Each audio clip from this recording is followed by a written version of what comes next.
صرف په دې دغه گزاره کیږي یا دغه د سپورتس چې کومې د زینا دغه داسې سلیکشن ولې کړ. ټینګ په سایکالوجي کې دی ته اپیل ټو پیټو هم وي چې کله ته چا د جذباتو سره لوبي خو د هغې په ذهن کې داسې سکین ناستو چې یو امیر سړی به راشي په ما به زړه خفه کړي. دا خو د نه دوه خله دا خو روانه دېرش ګېډې دي که نه ټولې روانه کېده خورې دې کې کېده بدله دې کې کېده ښکته کېده. السلام علیکم، تاسو J91 نیوز ګورئ. سوچ بدل کې د خلکو نه خپل عموما چې کوم د سوشل میډیا باندې به تاسې داسې ماشومانې داسې بچنګۍ پیغلې اینئ چې هغې څه ناڅه څیز چې کوم د بازار په سړکونو باندې هغه خرڅوي، یا به ورسره بالپینونه ورسره وي، یا به ورسره سپیلني ورسره وي، یا به ماسک وغیره خرڅوي، یا به نوټبوک یې خرڅوي. اور په سوشل میډیا داسې ویډیو راځي چې چېرته یو ګاډی ودرېږي یا یو امیر سړی راشي، یو همدرد انسان راشي، د هغه نه هغه ټول سامان واخلي او ډېرې زیاتې پیسې وله ورکړي.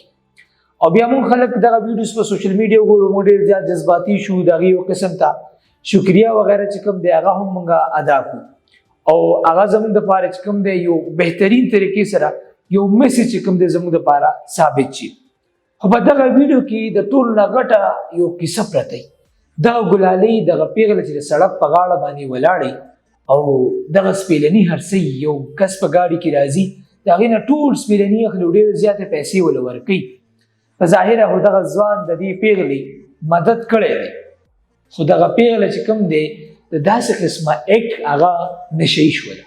مثلا سپیلني هرڅول ګناه نه ده، یو معززه پیشه ده او د خوددارۍ نښه ده، خو دغه پیغلې ته چې دغه پیسې میلاو شولې نو هغې چې کوم دی دا د سوال یو ذریعه وګرځوله. یعنې په بهر ملکونو کې به تاسو کتلي چې په بهر ملکونو کې یو کس چې سوال غواړي نو ګیټار وغیره یا ستار چې کوم دی د هغې استعمال کې خلک راځي هغه هم اوري او هغه ته چې کوم دی چانده هم ورکوي.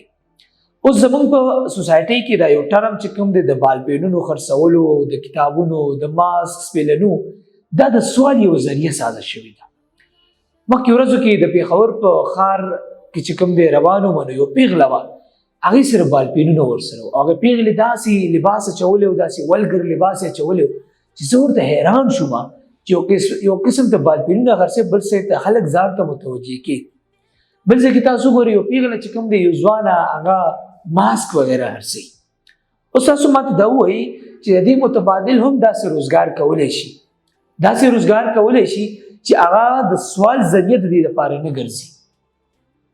اوس که چېرې موږ خلک د دې قسمه مدد کوو، موږ خو وایو چې موږ دا پیسې پرې نه دي ورکړي، موږ ته څه څیز واغست دا بل سوال عادي نه ګرځي، خو د هغې په ذهن کې داسې سکي ناست و چې یو امیر سړی به راشي په ما به زړه خفه کړي. تاسو څه سوچ کوئ چې د ځای په ځای باندې هسپتالونو کې او میټرو سټاپ سره مختلف ځایونو کې خلک ناست دي، مشران کسان ناست دي، څوک پودینه خرڅوي، څوک سپیلني خرڅوي، څوک چې کوم دی ورسره نور څه سبزي وغیره خرڅوي. صرف په دې د هغې ګزاره کېږي یا د هغې دا سپاټس چې کوم دا ځایونه د هغې داسې سلیکشن ولې کړی، هغې ته پته چې دلته اوس مالداره خلک راځي په ما به زړه خفه کوي او ما نه به دا څیز اخلي. د پېښور په کنټینمنټ بورډ کې کله چې پی ټي وي کې به کار کوو نو دلته کې به یو کس په ولاړ هغه په د یو لاس باندې معذور و، هغسې به ماسک ورسره و. کله چې به غټ غټ ګاډي راته نو هغوی له به اشاره کول ماسک واخله ماسک واخله، دا وازونه به ورکول. اوس په ماسک کې به هغه ته 100 روپۍ پاتې 2 روپۍ 3 روپۍ پاتې. یو قسم ته هغه د خوددارۍ پیغام دنیا ته ورکوي، خو د هغه په زړه کې او د هغه په ذهن کې انټینشنز چې کوم دي ارادې د سوال دي چې مالدار سړی به راشي ماله به 1,000 2,000 روپۍ به ماله راکړي. او بیا موږ خلک چې داسې مدد وکړو هغه د دې عادي شي، بیا هغه د دې هر څه لپاره داسې ځای ګوري چې دلته مالدار هلک راشي. یعنې دا د سمپتي ګین کولو یو طریقه ده. او آی تھنک په سایکالوجي کې دې ته اپیل ټو پیټو هم وایي چې کله ته چا د جذباتو سره لوبې کړي، کله چا ته ډېرې دواګانې ورکړي. تاسو به کتلي کله چې دا پیر مریدان صاحبان چې کوم دي ملنګه دی به تا ته داسې خبره وکړي چې تا به حیران کړي، تا ته به وایي الله تعالی چې کوم دی الله دې په امتحان کې کامیاب کړي، بچی په تعلیم کې کامیاب شي. یو که ځوان وګوري نو هغه ته وایي الله دې ښکلې ښایسته وایف دله ښځه دله الله درکړه، داسې سوال ورته کوي. که چې ته بابا وګوري هغه ته وایي الله دې ته بچي چې کوم دی نیکمله درته لوی کړه. اوس هغه داسې الفاظ وایي داسې زونه یادوي چې هغه زما او ستا د ذهن سره لوبې کوي. بهر کې دا ټاپک لږ غوندې کې مختلف دی خو حقیقت د سوسایټي بیانوم. نو دغه څیزونه استعمالي. اوس د دې حل څه دی؟